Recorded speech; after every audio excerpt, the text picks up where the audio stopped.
terms. Well, let's get more on this now. We're joined by Nader Hashemi, Director of the Center for Middle East Studies at the University of Denver. He's joining us live via Skype from Colorado. Very good to have you with us on Al Jazeera, as always. Before we get to what might happen if the US does pull out, what changes does President Trump want made to the deal in order to stay in it? I mean, is that something that he's even specified? He's vaguely talked about rewriting and renegotiating the deal to prevent Iran, number one, from benefiting from what's called a sunset clause, where restrictions will be lifted from Iran's ability to enrich uranium. He wants to extend those deadlines. He's also talked about Iran's ballistic missile program, including that as part of the deal, and also Iran's regional intervention across the Middle East as things that he wants to potentially negotiate. Isn't the sunset clause up for renewal a long time from now, though, in something like 2030 or 2035? So short of getting Iran to commit to never having a nuclear program and completely changing its foreign policy, is there anything more specific than that? Because, of course, I mean, how can Iran even respond to that?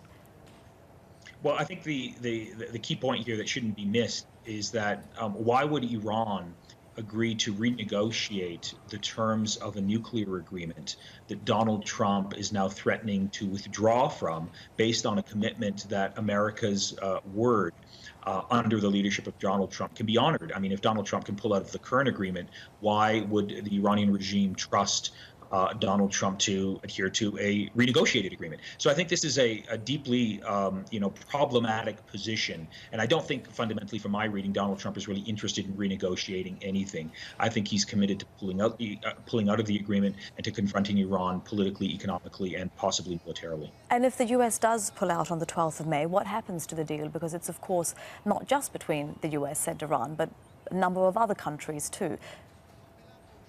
Well, we are in uncharted territory here. No one knows exactly what will happen next.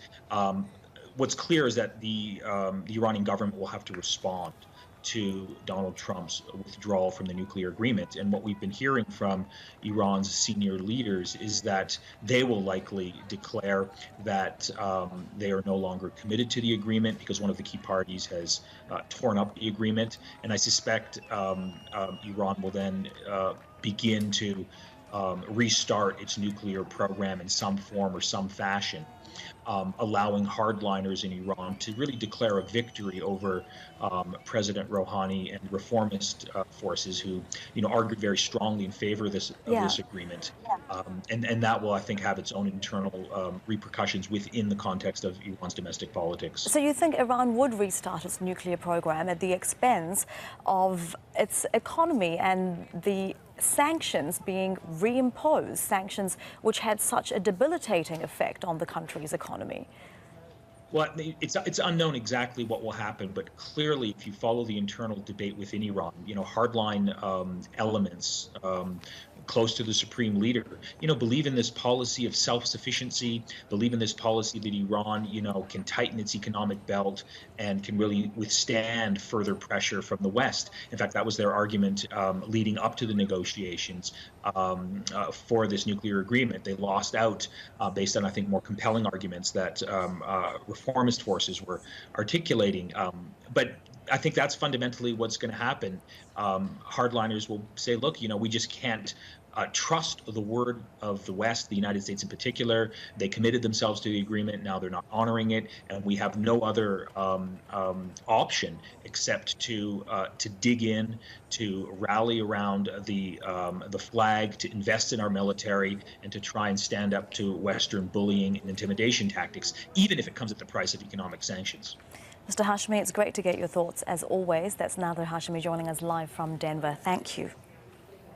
Thank you.